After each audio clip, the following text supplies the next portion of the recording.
नमस्कार बच्चों, मैं सुभाषा तिवारी ऑनलाइन क्लास में आप सभी का स्वागत करती हूँ। आज मैं आप लोग को सवय पढ़ाने जा रही हूँ, लेकिन सवय पढ़ाने से पहले मैं आप लोग से आग्रह करती हूँ कि मेरे वीडियो को सब्सक्राइब करिए, यूट्यूब को सब्सक्राइब कीजिए, वीडियो को ज़रूर देखिए। आप ही लोग के फ़ायदे के लिए बनाया जा रहा है और कोशिश करती हूँ कि आप लोग को सरल और सहज ढंग से समझा सकूँ।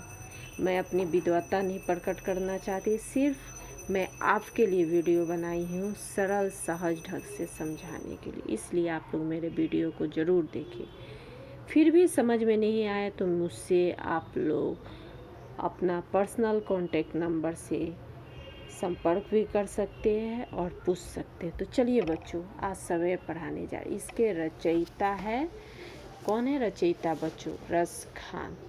रस खान कृष्ण के भक्त थे और कृष्ण के प्रति उनका अनन्य प्रेम था। इस सवय में हम लोग देख रहे हैं कि कृष्ण के प्रति अपना प्रेम ही अभिव्यक्त किए हैं। प्रथम जो सवय है उसमें कृष्ण भूमि के प्रति अपने अनुराग को व्यक्त करते हुए लिखा है, यानी अपने प्रेम को व्यक्त करते हुए लिखा है।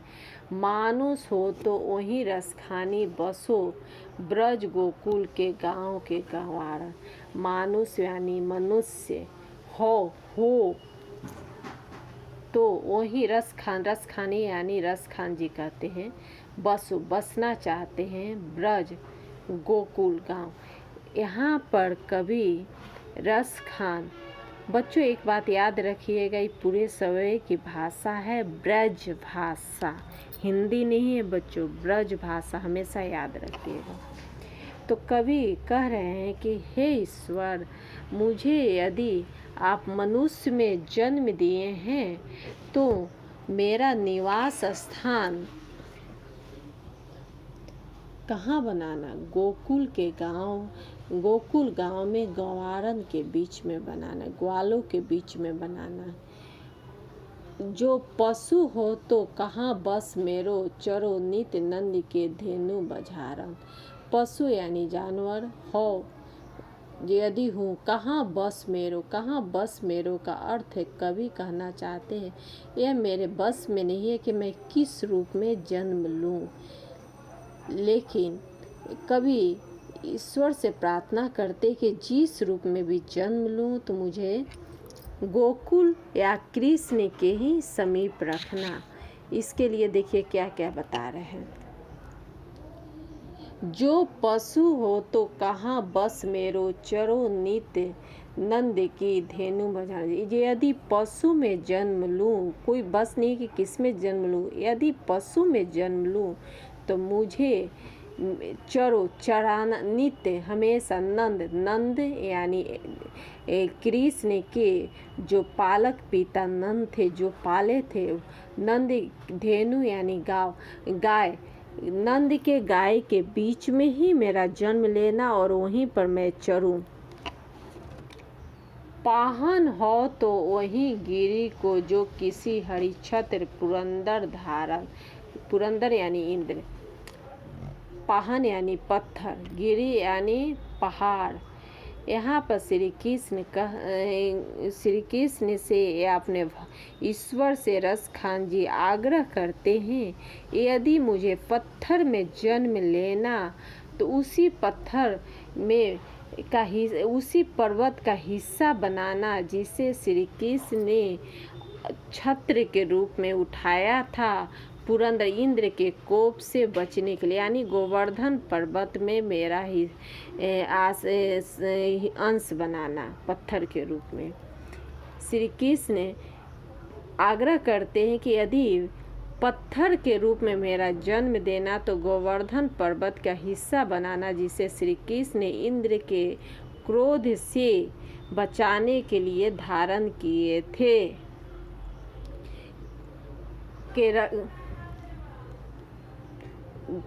जो खो हो तो बसेरो, करो मिली कालंदी कुल कदम की डारम। खग यानी पक्षी,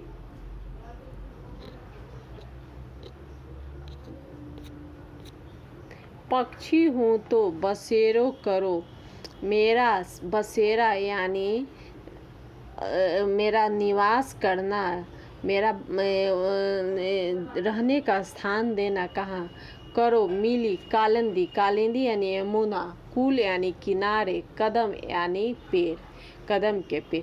बच्चों कालिंदी, कुल, कदम, यहाँ अनुप्रास अलंकार भी। अनुप्रास अलंकार किसे कहते हैं? जहाँ एक वर्ण की आवृत्ति बार बार आता है, तो ये अनुप्रास अलंकार की डार। यहाँ पर रस खान जी कहते हैं ईश्वर से, यदि मुझे पक्षी के रूप में जन्म देना तो मेरा बसेरा, मेरा निवास, मेरा रहने की जगह यमुना नदी के किनारे कदम पेड़ के नीचे देना। तो यहाँ पर हम देख रहे हैं यहाँ पर हम देख दे रहे हैं कि श्री कृष्ण अपने ब्रज, अपना पूरा समय, अपना पूरा जीवन कृष्ण के प्रति समर्पित करना चाहते हैं। इसलिए कृष्ण भूमि के प्रति समर्पण भाव व्यक्त करते हुए यह सब आग्रह करते हैं ईश्वर से कि किसी न किसी रूप में यदि अगले जन्म में जन्म देना तो मुझे श्री कृष्ण के ही निकट रखना। अब देखो, या लकुटी अरु कमरिया पर राज तिहुपुर को ताजी डारो। बच्चों इस समय में कृष्ण से जुड़ी प्रत्येक वस्तु के प्रति अनुराग व्यक्त करते हुए कवि लिखते हैं। मैंने इस समय में जो भी श्री कृष्ण से जुड़ा हुआ वस्तु है, देखिएगा क्या क्या वस्तु है, उन सब के प्रति वे प्रेम समर्पण, प्रेम व्यक्त करते और उसके लिए कुछ भी त्याग करने के लिए एकदम अग्रसर रहते हैं, आगे रहते हैं। देखिए, या लकुटी अरु कमरिया पर राज तिहु पर के ताजी डारो। लकुटी यानी लाठी, अरु यानी और, कमरिया यानी कंबल पर, तिहुपुर, तिहुपुर यानी तीनों लोक के राज को त्याग देना चाहती हूँ। यहाँ रसखान जी कहते हैं कि मैं श्री कृष्ण के लाठी और कंबल पर तीनों लोक के राज को नौछावर कर देना चाहता हूँ, त्याग देना चाहता हूँ। आठू सीधी नौ निधि के सुख, नंद की गाय चराई बिसारो। आठों सीधी और नौ रत्न का सुख भी मैं भुला देना चाहता हूँ। सिर्फ किस लिए? नंद की गाय चराने के लिए। रस खान कबो इन आँखों से, अब रस खान जी और बेचैन होकर इस पंक्ति में कहते हैं कि कब मैं इन आँखों से, माने अपनी इन दोनों आँखों से ब्रज भूमि, ब्रज यानी जहाँ श्री कृष्ण का बचपन व्यतीत हुआ था, वो ब्रज भूमि जिसे वृंदावन भी कहते हैं, वन, ब्रज के वन, बाग बगीचा, तराग यानी तालाब निहारो। यहाँ पर रस खान जी कहते हैं इन पंक्तियों में, कब मैं अपने आँखों से ब्रज के तालाब, बाग बगीचा को देखूंगा। कोटि के कलधौत के धाम, करील के कुंजन ऊपर वालो। कोटि यानी करोड़ों, कलधौत, कलधौत यानी स्वर्ण का महल, करील, कड़ी कांटेदार, कुंजन यानी झाड़ियाँ ऊपर वाला। यहाँ पर श्री कृष्ण के प्रति प्रेम व्यक्त करते हुए रस खान जी कहते, मैं करोड़ों के महल, करोड़ों स्वर्ण महल को क्या करूँगा? न्यौछावर कर दूंगा। किसके ऊपर? अगर श्री कृष्ण के उन कांटेदार झाड़ियाँ के लिए जो मुझे मिले, यानी श्री कृष्ण जहाँ उन झाड़ियों के बीच में अपना बचपन व्यतीत किए थे, खेले थे, छिपे थे, उन झाड़ियों के लिए मैं करोड़ों का स्वर्ण महल त्याग दूंगा। आगे देखिए तीसरा सवैया। इस सवैया में कवि ने कृष्ण के सौंदर्य पर मुग्ध गोपियों का वर्णन किया, जिसमें स्वयं कृष्ण का रूप धारण कर लेना चाहती। देखिएगा कैसे गोपियाँ श्री कृष्ण के रूप को धारण करती है और बता रही है। देखिए, मोर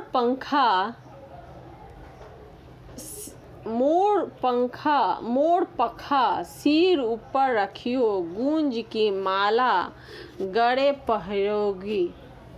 मोर की पंखा जो श्री कृष्ण धारण करते हैं बच्चों, याद देखिएगा कोई फोटो में, उसे मोर पर सिर पर धारण करूंगी।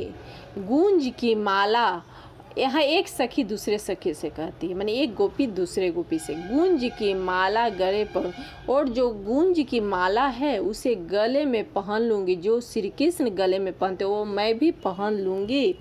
ओढ़ी पीतम्बर, और पीला वस्त्र ओढ़ूंगी या धारण कर लूँगी, जो श्री कृष्ण का प्रिय वस्त्र है। ले लकुटी, और लाठी भी ले लूँगी हाथ में।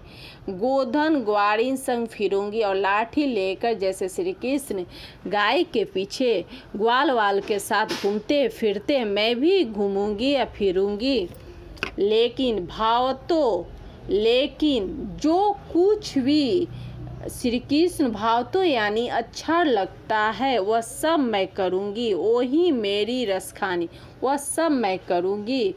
रसखान जी फिर आगे कहते हैं, रसखानी यानी रसखान कवि, सो तेरे सब स्वांग करूँगी। हे सखी, हे गोपी, जो तुम कुछ कहोगी स्वांग करने को यानी रूप धारण करने को श्री कृष्ण का, वो सभी स्वांग यानी श्रृंगार को मैं करूँगी, रूप धारण करूँगी।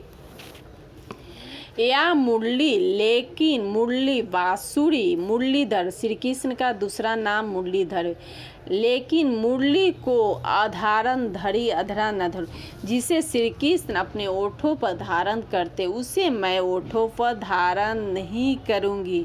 यानी श्री कृष्ण के तो रूप से वो मुग्ध हो गई है गोपियाँ, लेकिन मुरली से उन्हें ईर्ष्या है। ठीक उसी तरह का ईर्ष्या जैसे बच्चों आप लोग को मोबाइल से लगाव रहता है और आपके माता पिता कहते हैं कि तुम दिन भर मोबाइल लिए रहते हो, माने उन्हें क्या क्रोध आता। वैसे ही श्री कृष्ण हमेशा बांसुरी को धारण करते हैं, जिसे गोपियाँ सोचती है कि श्री कृष्ण बांसुरी में ही भूल जाते, जैसे आप लोग मोबाइल में भूल जाते हैं और हम लोग को याद नहीं करते, हम लोग से बातचीत नहीं करते हैं इसलिए। तो चलिए बच्चों, आगे की सवैया जो 4 है उसे मैं आप लोग को समझा दूं।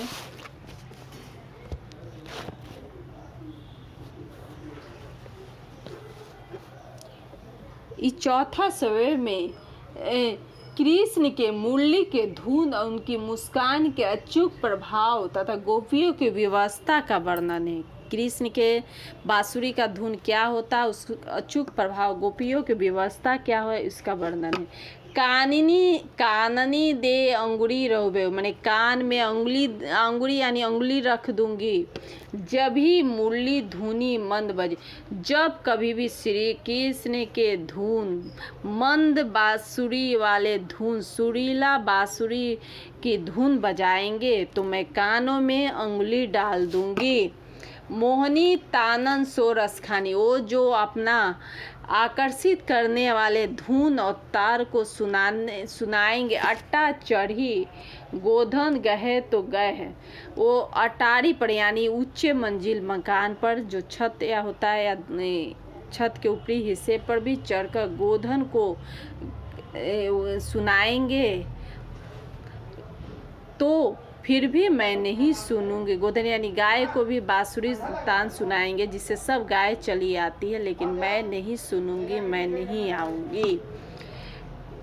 तेरी कहो शीघ्रे ब्रजवलिन, कल ही कोई कितनी समझाए। टेरी यानी पुकार कर कहती है, हे ब्रज लोगिन, कितना भी तुम मुझे कहो बोलो, कितना भी टेरी बने पुकारो बोलो, शीघ्र सिखाओ, फिर भी कल ही कोई कितनी समझा, कितना भी मुझे समझाओ।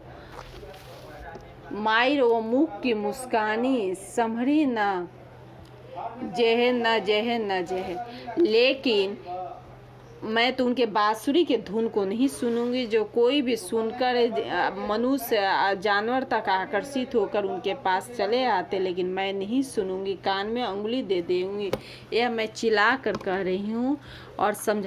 लेकिन आप कितना भी समझाइएगा, कितना भी बोलिएगा, मैं उनके मुंह के मुस्कान को जब वो छोड़ेंगे या मुंह के मुस्कान को देखेंगे, हम लोग देखेंगे, तब हम लोग अपने को संभाल नहीं पाएंगे और श्री कृष्ण के पास चले आएंगे। ना जहे ना जहे न जहे 3 बार का है। माने इसका मतलब है भूतकाल में भी हम उनके मुस्कान को देखकर आ जाते थे, वर्तमान में अभी भी आ जाएंगे और आजीवन भविष्य में भी आते रहेंगे। यही कहने का मतलब है। तो बच्चों, आज मैं अपनी वाणी को विराम देती हूँ और आशा की हूँ कि आप लोग को समझ में आ गया होगा। धन्यवाद।